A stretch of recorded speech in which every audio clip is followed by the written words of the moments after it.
पिछले एपिसोड में हमने देखा देव ने किस तरह से ऐन मौके पे आके देविका की जान एक खतरनाक आत्मा से बचाई।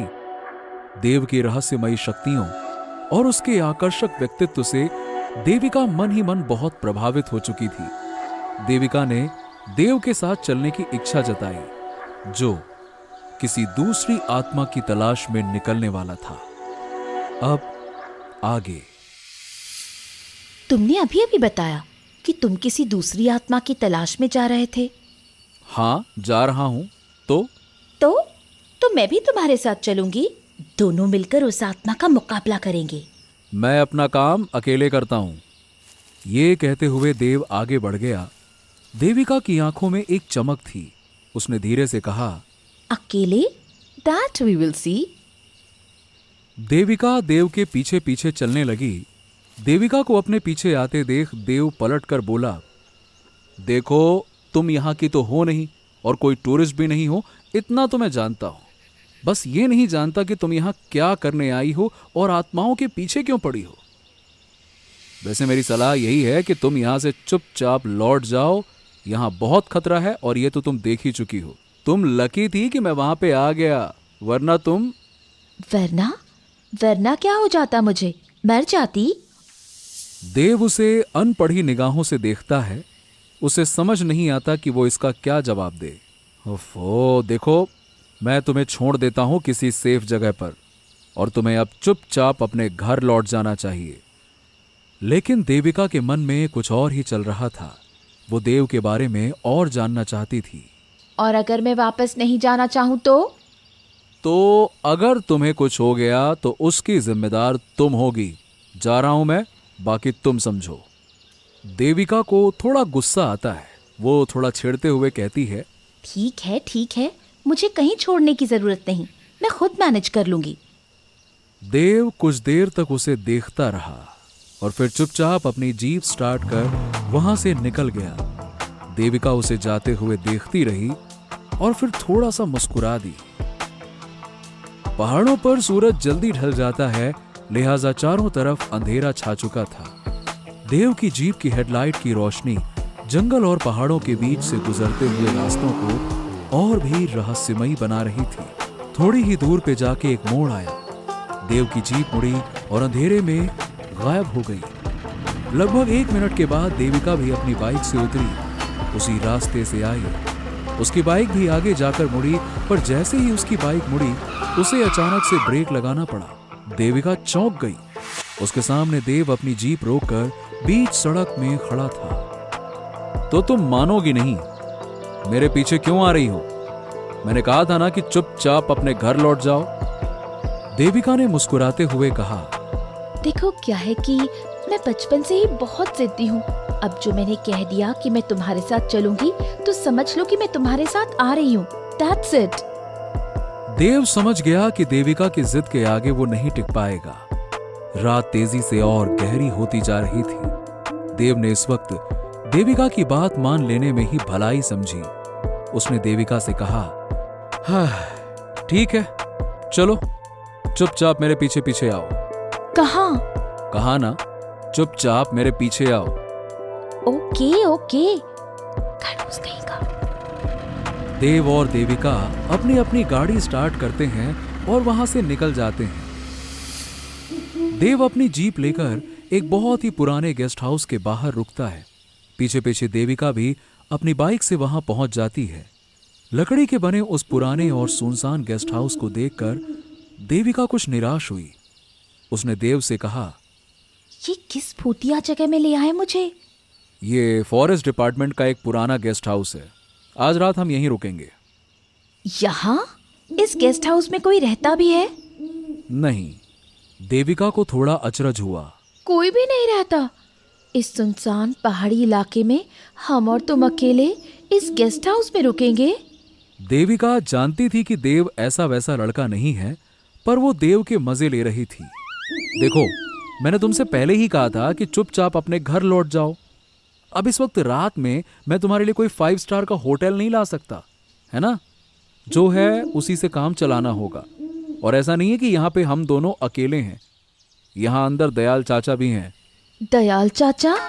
हाँ, पहले यहाँ फॉरेस्ट रेंजर थे, काफी साल पहले ही रिटायर हो गए। अब दुनिया में उनका कोई नहीं है, तो अब ये गेस्ट हाउस ही उनकी दुनिया है, वही संभालते हैं इसको। देव गेस्ट हाउस का दरवाजा थपथपाता है। अंदर से खांसने की आवाज आती है और कुछ सेकंड्स के बाद में दरवाजा खुलता है। एक बूढ़ा आदमी बाहर आता है और देव को देखकर मुस्कुराता है।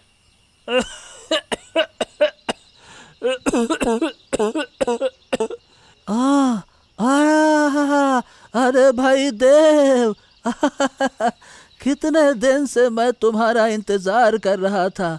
आखिरकार आज तुम आ ही गए। आओ आओ आओ आओ, आ जाओ आ जाओ। देव ने मुस्कुराते हुए कहा, कैसे हो दयाल चाचा? मैं, अरे भाई मैं बिल्कुल जवान और तंदुरुस्त। अरे चलो भाई, अब अंदर भी आओ, बाहर थोड़ी ठंड है। आ जाओ आ जाओ आ जाओ। देव अंदर जाता है और दयाल चाचा की नजर देविका पर पड़ती है। दयाल चाचा, ये मेरी दोस्त है, आज यहीं रुकेगी। दोस्त है तुम्हारी? क्या नाम है इसका बेटा? देव चक्कर में पड़ गया। वो देविका से पूछता है, नाम क्या बताया था? देविका शरारती अंदाज में जवाब देती है, मैंने कब बताया, तुमने पूछा ही नहीं। जी नमस्ते दयाल चाचा, मेरा नाम देविका है। देविका? आहा, बड़ा अच्छा नाम है बेटी। अरे बाहर क्यों खड़ी हो, चलो अंदर आओ। चलो मैं तुम दोनों के लिए जल्दी से कुछ बना देता हूँ। बहुत रात हो गई है, ठंड भी बहुत है। चलो चलो चलो। देविका मुस्कुराते हुए अंदर आ जाती है और दयाल चाचा दरवाजा बंद कर देते हैं। रात अपने शबाब पर थी। गेस्ट हाउस के बाहर एक हल्की सी रोशनी जल रही थी। देव और देविका खाना खा रहे थे और दयाल चाचा किसी गहरी सोच में डूबे थे। उन्होंने देव की ओर देखकर कहा, बेटा, क्या तुम सच में अघोरा गांव के पीछे वाले जंगल में जाना चाहते हो? हाँ चाचा, वो क्या है कि बहुत सारे गांव वाले मेरे पास आते रहते हैं। पिछले हफ्ते एक मौत और हुई है। अब ऐसे में मुझे कुछ तो करना ही होगा ना। मगर बेटा वो आत्मा। हाँ, जानता हूँ चाचा, वो आत्मा बहुत खतरनाक है। अब आपसे ज्यादा कौन जानेगा। देविका की उत्सुकता और बढ़ गई। उसने दयाल चाचा से पूछा, चाचा ऐसा क्या है उस आत्मा में? दयाल चाचा खामोश रहते हैं और देव इस खामोशी को तोड़ता है। बस यूं समझ लो देविका कि आज तुम जिस आत्मा से टकराई वो इस आत्मा की शक्ति का आधा भी नहीं थी। दयाल चाचा अकेले ऐसे आदमी हैं जिन्हें उस आत्मा ने छोड़ दिया था। देव की इस बात ने देविका के मन में कई सारे सवाल पैदा कर दिए। वो देव से पूछ बैठी, मुझे थोड़ा बताओ ना उसके बारे में। मैंने भी कई सारी खतरनाक आत्माओं को काबू में किया है। थोड़ी देर के लिए खामोशी फिर से छा जाती है और इस बार खामोशी दयाल चाचा ने तोड़ी। मुझे आज भी याद है वो दिन बेटा। मैं उस वक्त 40 साल का था, यानी कि करीबन आज से 30 साल पहले। उस वक्त हमारे डिपार्टमेंट का सर्वे चल रहा था। सारे जंगल के सर्वे हो चुके थे, बस अघोरा गांव के पीछे वाला जंगल बचा था। हमारी टीम अघोरा गांव पहुंची। गांव वालों ने बहुत गर्मजोशी के साथ में हमारा बड़े अच्छे से स्वागत किया। हम सब बैठे, सबके लिए चाय बनी। गांव वाले भी आकर बैठ गए, गप्पे सप्पे होने लगी और हम सब चाय पी ही रहे थे। लेकिन जैसे ही गांव वालों को ये पता चला कि हम जंगल के अंदर जाने वाले हैं, तब सब एक एक करके वहां से निकल गए। बहुत पूछने पर गांव के मुखिया ने हमको बताया कि 10 साल से उस जंगल में मंजरी नाम की औरत की आत्मा भटक रही है और अगर गलती से भी उस जंगल में कोई चला गया, मंजरी उसका चेहरा जलाकर मार डालती है। इस गांव में कोई उसका नाम तक नहीं लेता। अब तक उसने 10 गांव वालों को जलाकर मार डाला। अब यह सब सुनने के बाद सही बताऊं तो किसी की हिम्मत नहीं हुई कि वो उस जंगल में जाए, उस गांव में रुके। पर हमारी टीम के सबसे सीनियर ऑफिसर सिन्हा साहब थे। उन्होंने कहा कि वो बाकी लोगों की तरह बुज़दिल नहीं है। वो अकेले ही अंदर जाने लगे। मैंने सोचा मैं तो अकेला ही हूं, मेरा कोई परिवार भी नहीं है। अगर मुझे कुछ हो भी गया तो किसी को क्या ही फर्क पड़ेगा। बस फिर मैं सिन्हा साहब के साथ जंगल के अंदर चला गया। मैं और सिन्हा साहब बिना ज्यादा कुछ सोचे चुपचाप जंगल के अंदर चले जा रहे थे। जंगल के अंदर अंधेरा था। सिन्हा साहब के हाथ में टॉर्च थी और मैं अलग अलग पेड़ों के नाम और उनकी गिनती करके सरकारी डायरी में लिखते जा रहा था। तभी सिन्हा साहब ने मुझसे पूछा, by the way Dayal, I am very proud of you. पूरी टीम में से किसी ने भी अंदर आने की हिम्मत नहीं की सिवाय तुम्हारे। मैं लौटने के बाद तुम्हारे प्रमोशन की सिफारिश जरूर करूंगा। Well done, well done. शुक्रिया साहब। वैसे साहब आपसे झूठ नहीं बोलूंगा, मैं भले ही आपके साथ आने को तैयार हो गया, लेकिन सच्चाई तो यही है कि अब डर तो मुझे भी लग रहा है। अब देखिए साहब, गांव वालों ने कहा है कि अगर इस जंगल में उस औरत की खतरनाक आत्मा रहती है तो उन्होंने सच ही कहा होगा ना। अब कौन जाने वो आत्मा हमारे आसपास ही हो साहब। सिन्हा साहब कहने वालों में से नहीं थे। वो मिलिट्री के किसी जनरल से कम नहीं थे। पाइप पीते हुए कड़क आवाज में बोले, व्हाट रबिश। तुम उन गांव वालों की बकवास बातों को छोड़ो और अपनी गिनती पर ध्यान दो। ये सब इंसानों के बनाए हुए वहम है। मैं किसी भूत और प्रेत या आत्मा को नहीं मानता। ये सब बुलशिट है। चलो। सिन्हा साहब के ऐसा बोलते ही अचानक से जंगल में कुछ अजीब सी हरकत शुरू हुई। आसपास के पेड़ों में अपने आप सरसराहट होने लगी। मैं तो डर गया। सिन्हा साहब, मेरे ख्याल से अब हम लोगों को यहाँ से चलना चाहिए। मगर सिन्हा साहब निडर थे। वो टस से मस नहीं हुए। क्यों, क्या हो गया? अरे हवा चली होगी, इसीलिए ऐसी आवाजें आ रही हैं। इसमें इतना डरने वाली क्या बात है? सिन्हा साहब ने तो बोल दिया, पर वो भी जानते थे कि हवा का एक झोंका भी नहीं चला था। बात कुछ और ही थी। मुझे लग गया कि अब हम जल्द ही किसी बड़ी मुसीबत में फंसने वाले हैं। और मेरा शक बिल्कुल ठीक निकला।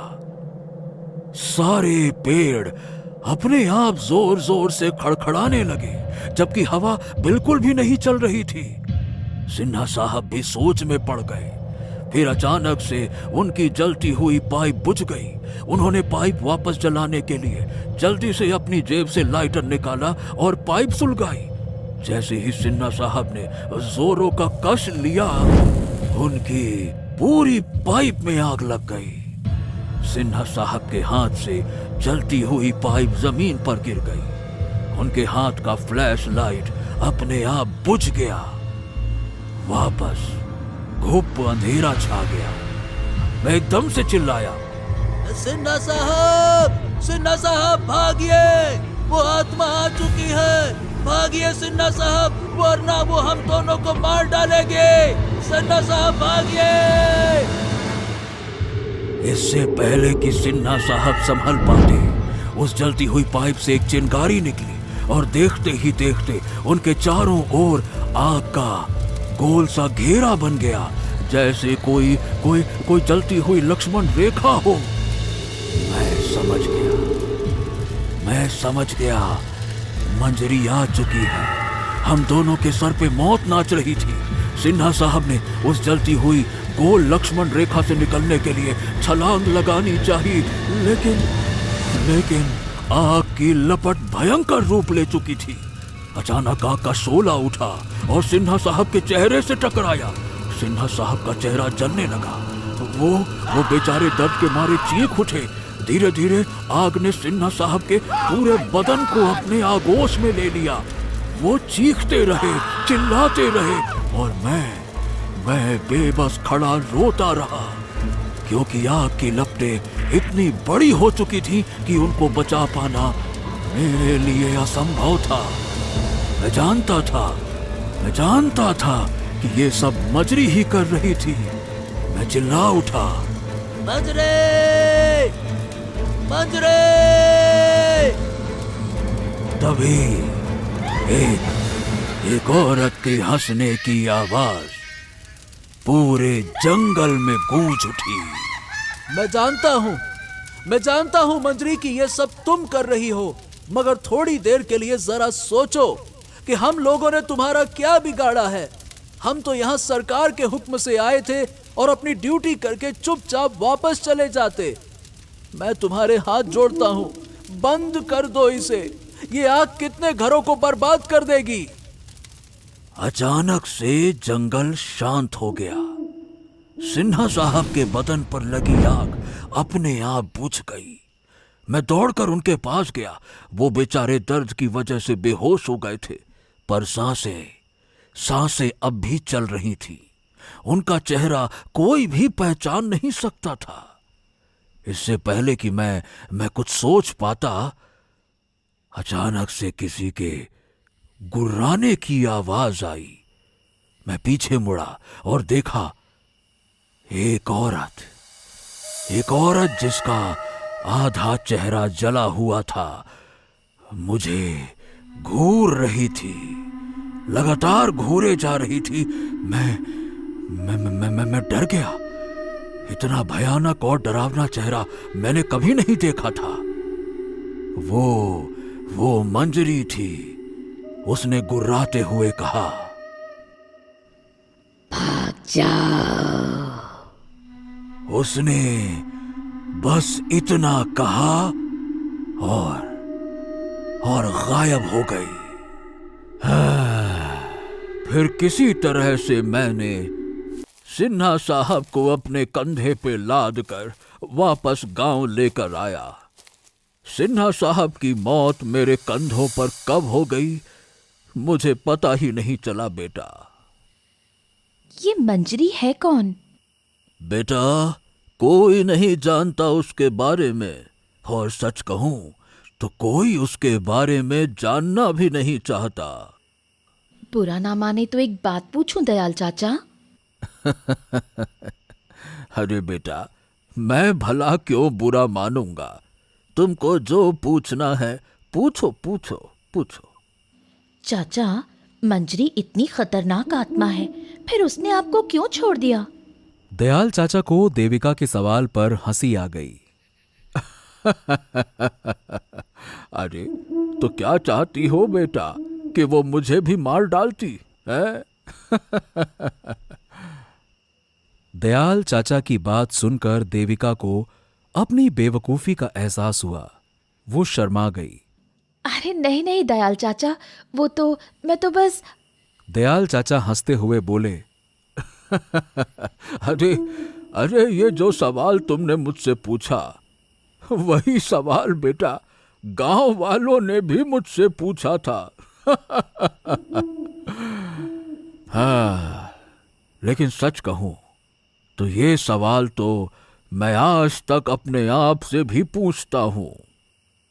दयाल चाचा देव की ओर देखते हुए बड़ी गंभीरता के साथ बोले, देव, देखो मैं जानता हूं कि तुमने जब उस जंगल में जाने की ठान ली है तो तुम्हें कोई रोक नहीं सकता।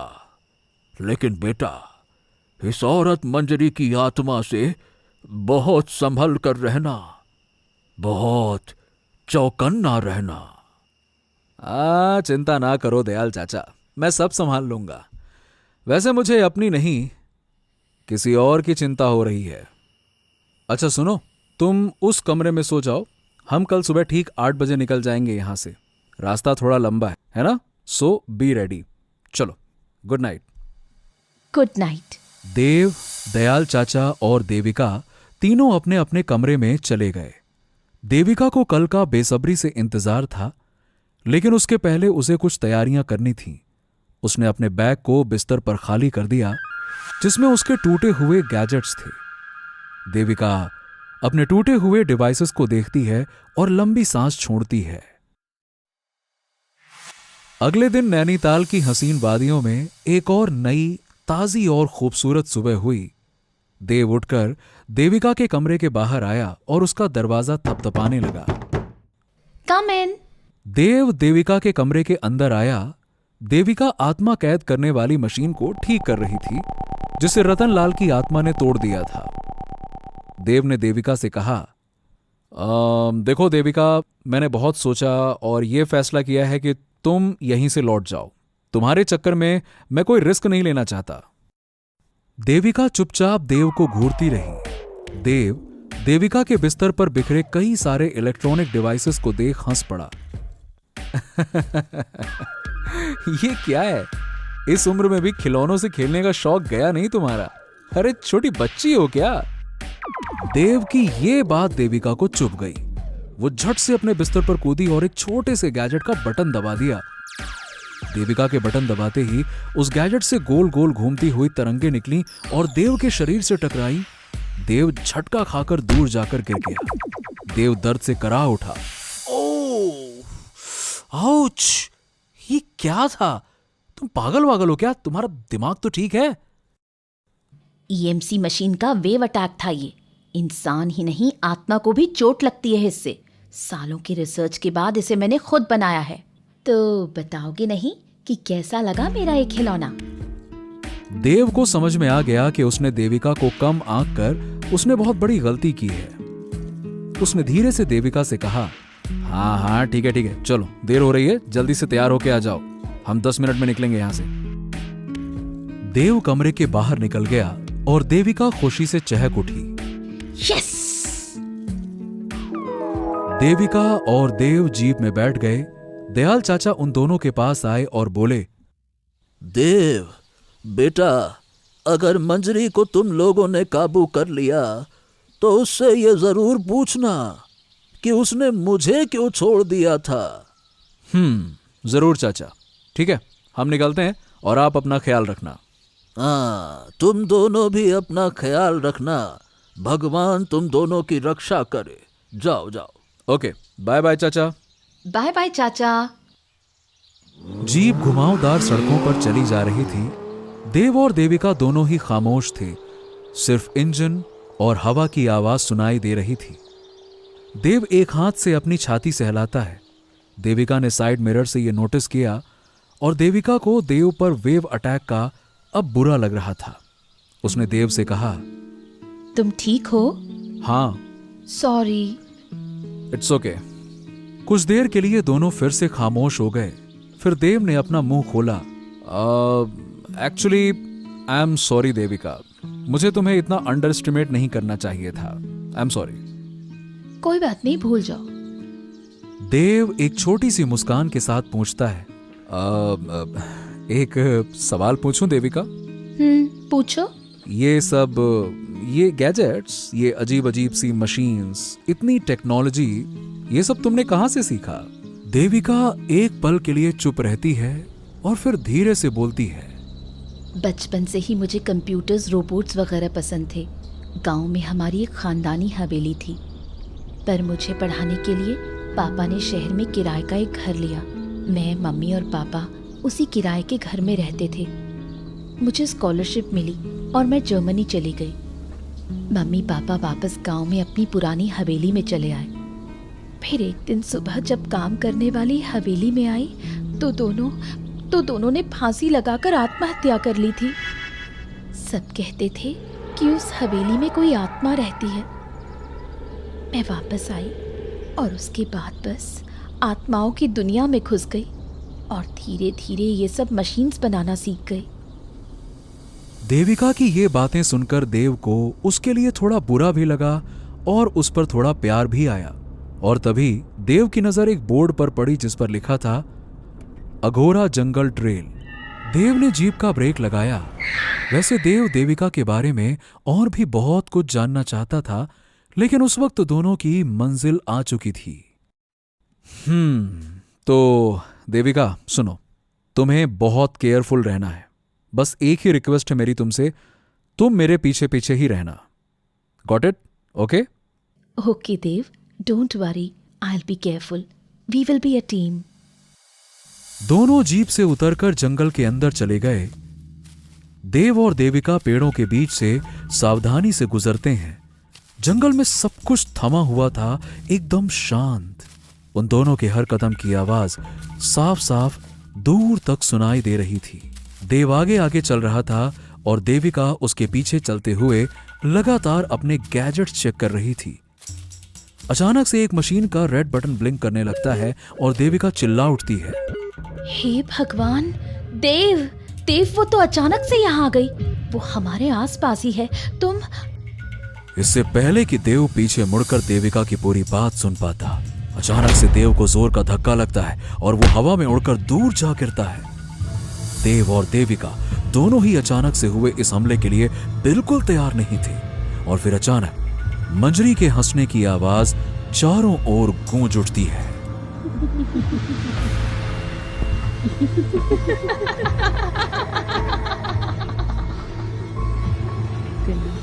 Itu lagi ha.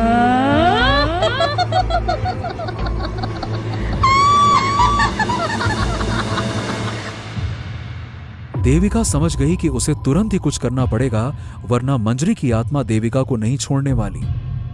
और तब तक देव उठकर वापस खड़ा हो गया और उसने चिल्लाकर कहा, मंजरी, हम तुम्हें नुकसान पहुंचाने नहीं आए हैं, हम तुमसे बात करना चाहते हैं, एक बार हमारे सामने तो आओ। मंजरी की हंसी रुक गई और एक समय के लिए सब कुछ शांत हो गया। फिर अचानक से मंजरी की खौफनाक आत्मा सामने आई। आधा जला हुआ उसका भयानक चेहरा। वो गुर्रा के बोली,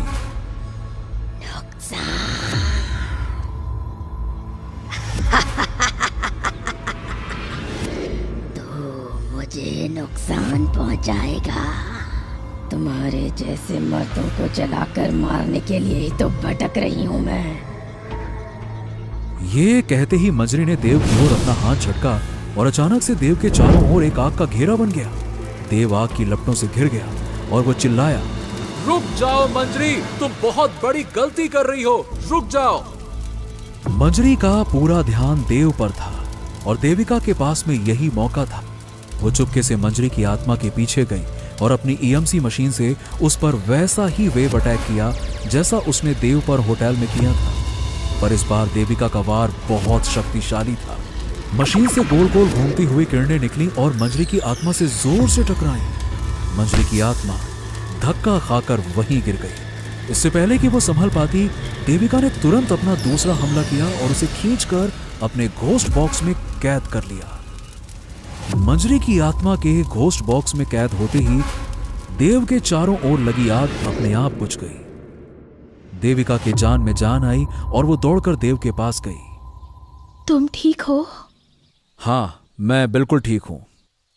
देविका, मंजरी की आत्मा को मुक्त करना जरूरी है।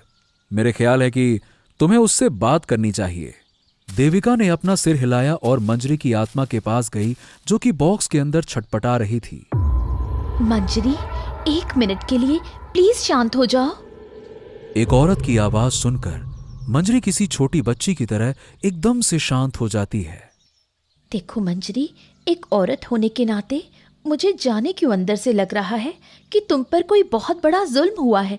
प्लीज अपनी कहानी हमें बताओ ताकि हम तुम्हारी मदद कर सकें और तुम्हें मुक्ति दिला सकें। कुछ देर तक चुप रहने के बाद मंजरी ने अपना मुंह खोला।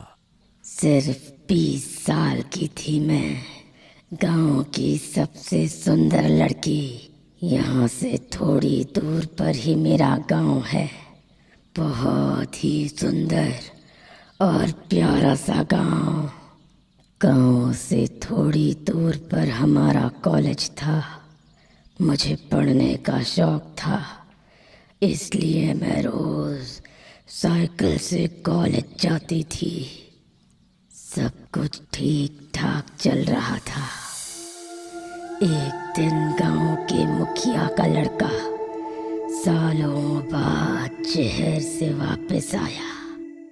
जब मैं कॉलेज जा रही थी उसी वक्त उसकी नजर मुझ पर पड़ गई।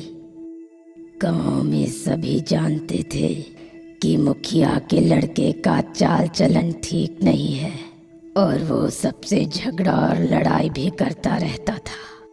इसलिए मुखिया ने उसे सालों पहले शहर भेज दिया था। मुझे देखने के बाद उसने मुझसे शादी करने की जिद अपने पापा से कर दी। उसकी जिद के कारण मुखिया ने मेरे पिताजी से रिश्ते की बात की। मेरे पिताजी ने फौरन ना कर दी। वो मुझसे बहुत प्यार करते थे। वो जानते थे कि मुखिया का बेटा एक गुंडा और मवाली है। मुखिया ने मेरे पिताजी की बात मान ली और अपने बेटे से कहा कि वो मुझे भूल जाए।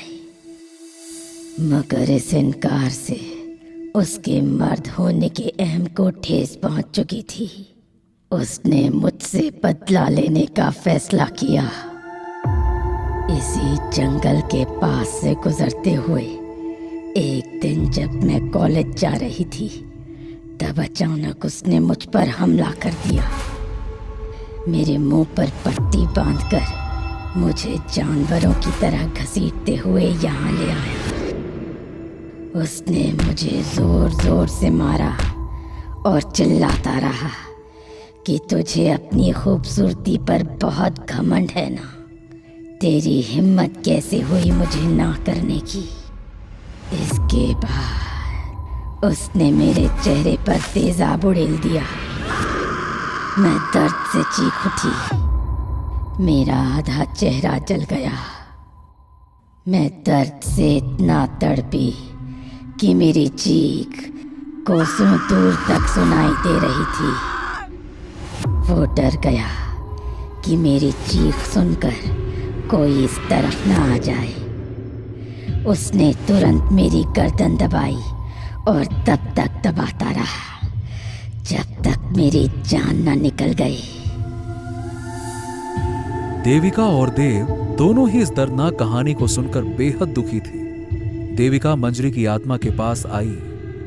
मंजरी, वैसे तो तुम्हारा दर्द सिर्फ और सिर्फ एक औरत ही समझ सकती है, लेकिन अभी अभी तुम जिसे मारने वाली थी, कल उसी आदमी ने मेरी जान एक आत्मा से बचाई है। इसलिए इसे छोड़ दो और शांत हो जाओ। तुम मेरे साथ इस बॉक्स में हमेशा सेफ रहोगी। सदियों बाद मंजरी की आत्मा मुस्कुरा उठी। उसने प्यार से कहा, ठीक है बहन, मुझे तुम पर पूरा भरोसा है।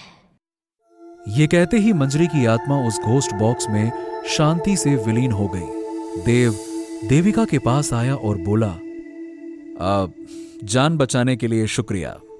देविका भी प्यार से मुस्कुराई। इट्स ओके, हिसाब बराबर। तो चलें? एक मिनट, हमने इससे तो पूछा ही नहीं कि इसने दयाल चाचा को क्यों छोड़ दिया।